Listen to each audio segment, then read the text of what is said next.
When I was shopping for a truck back in, I think it was 2021, there was really one choice for me that I really wanted, and that was the Ram Rebel. That's also the truck that I got. However, if I were to shop for the same kind of truck today, that choice would be a lot more difficult, because now we have the GMC AT4X AEV edition, and we also have the Silverado Bison, and both of these have been significantly updated, not just on the exterior design, but more so in the interior. So I want to show you the upgrades that the GMC gets, the AEV edition over the normal AT4X, and then show you the Bison as well. And then I'm going to compare the two in Photoshop from a design standpoint, in front, rear, and interior, not side view this time. Now you might want to hold on to your horses here, because the pricing for these trucks, the Sierra starts at $90,000 with this additional package, and the ZR2 Bison starts at $79,000. So let's have a look at this article from the official GMC website. So here you can see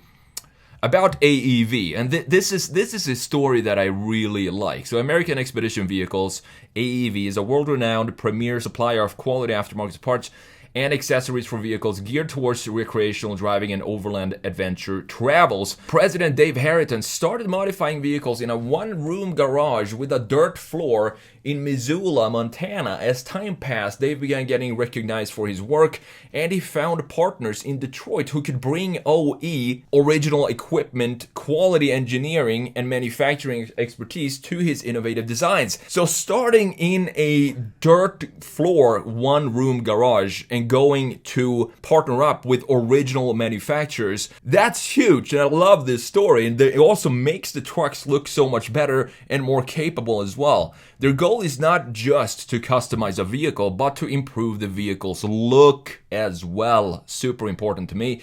Functionality, of course, and drivability on highways and trails. And then they go through the normal AT4X and some of the spec and tech about it. 6.2 liter V8, 420 horsepower, 460 pound-feet of torque, not bad. But I want to go down to this section where we get the AEV edition and what's different from the normal AT4X. Just first of all, look at this thing.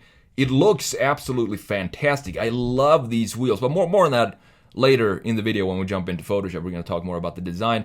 So here we have a raised ground clearance to 11.2 inches. The departure and the approach angles are also better thanks to this front end bumper and the rear end bumper. You also have a factory installed winch capable front bumper, and that you can see that right here. I guess you have to add the winch yourself. It doesn't come with the bumper, but still pretty cool. And then you have a rugged underbody protection with hot stamped boron steel skid plates.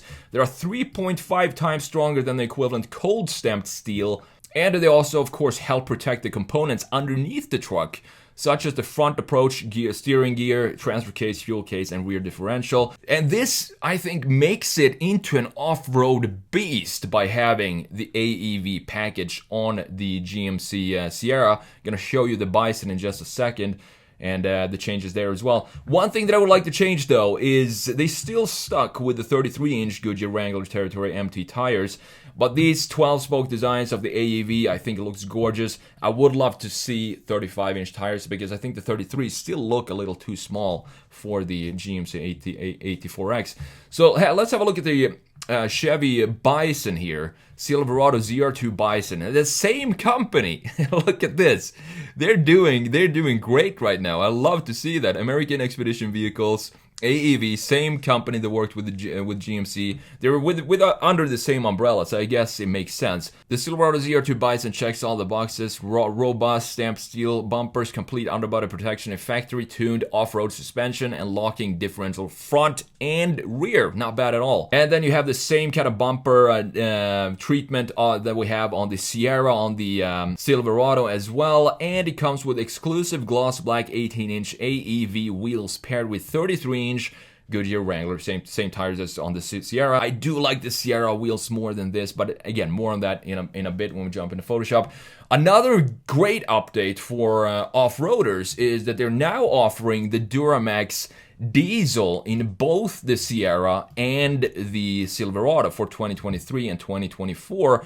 And I think that was something that specifically Sierra owners wanted to see, but they had some issues fitting the Duramax diesel in the old version of the Sierra, the previous generation. They couldn't fit the diesel under there, but they worked on it, and they can now fit the 3-liter Duramax engine with 305 horsepower and 495 pound-feet of torque under this hood. So that's great news for diesel enthusiasts. So let's jump into Photoshop here, and let's have a look at what's going on with these two beasts of a trucks. The thing is, the Rebel to me was the only one that I really wanted when I was shopping for a truck. But today we have at least 3 trucks that I would seriously consider. And the biggest reason why I would consider a Silverado or even a Sierra down here is mostly because of the interior, but also because of the exterior upgrades that they did from the previous generation, specifically when it comes to the Sierra. The Sierra looks so much better, but let's have a look first of all at the Silverado up here. We have the Aev bumper, which you can see is a lot more rugged than the normal ZR2 bumper.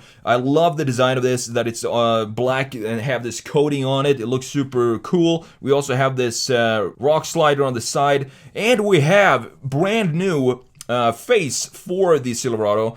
It's tiny changes, but these are the exact changes that I wanted to see from the old Silverado, and that is mainly to improve the identity in the front end and make this a lot thicker, this LED light here.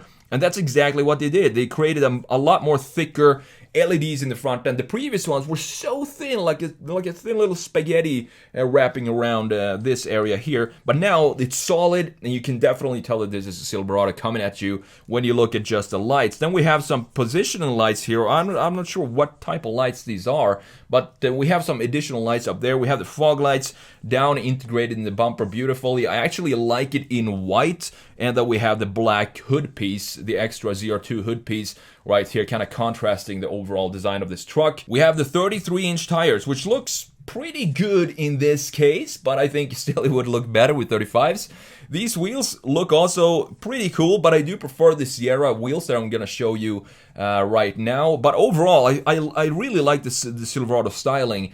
And the reason why Silverado or Sierra was definitely not on the list in 2020 2021 when I was shopping for a truck was the interiors. I can't wait to show you the upgrades there. I actually had the opportunity to review a 2022 Sierra SLT just the other day. I'm going to link that video down in the description on my other channel, and I was amazed by the interior quality and the bump in overall quality of the interiors when I was reviewing that truck. So let's have a look at the Sierra down here and have a look at this feature here. So much better than the previous generation, where you had this light going something like this with the LED, and then you have another separate piece down here with a light in it. But now everything flows so much better than it used to in the previous generation. This is now almost an elegant looking front end, specifically with this housing that we have right here, this chamfer going around the entire lower section of the front end, creating sort of a framing for the entire front end graphics. Then we have a nice cut line up top with some graphics sticking up above this. And this, I'm not sure about this. I might want to delete this. I did that in the review video on my other channel. Again, I'm going to link that down in the description. These wheels though, I love the design of these wheels. Fits this truck perfectly. Look rugged and off-roady, but still has some cool styling within the wheel itself. And these are also 33-inch tires, but I think for some reason they kind of look a little bigger on the GMC than they do on the Sierra. And that's probably just, I mean, it has to do with the perspective, because I know they're the same size.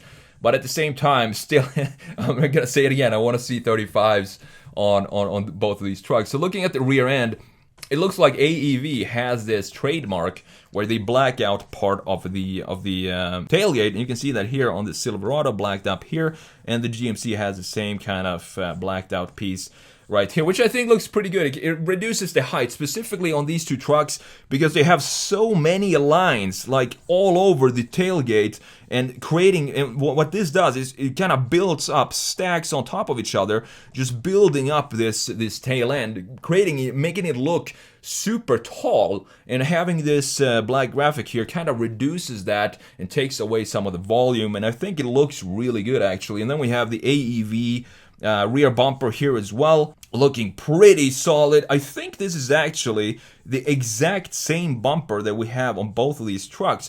And on the AEV GMC 84X, it looks like the taillights are a little smoked out, not completely black. I really don't like when I see blacked out taillights. It ruins the entire design of the rear ends for me. I haven't seen one single car that looked good having completely smoked out taillights. You lose the design of the taillights itself, and I want to see that. Here, they're kind of just dial it down the red a little bit and turn it into more of a blood red feeling in the taillights. And I think it looks really good, specifically with this graphite or silver color. But last but not least, we need to have a look at the interiors of these two trucks, because this is where you're going to spend the most time. And I really did not want to spend a lot of time in the previous generations of both of these trucks, because their interiors basically look like they came from 1996 and still, for some reason, managed to stay alive until 2022, which is just amazing to me, or 2021.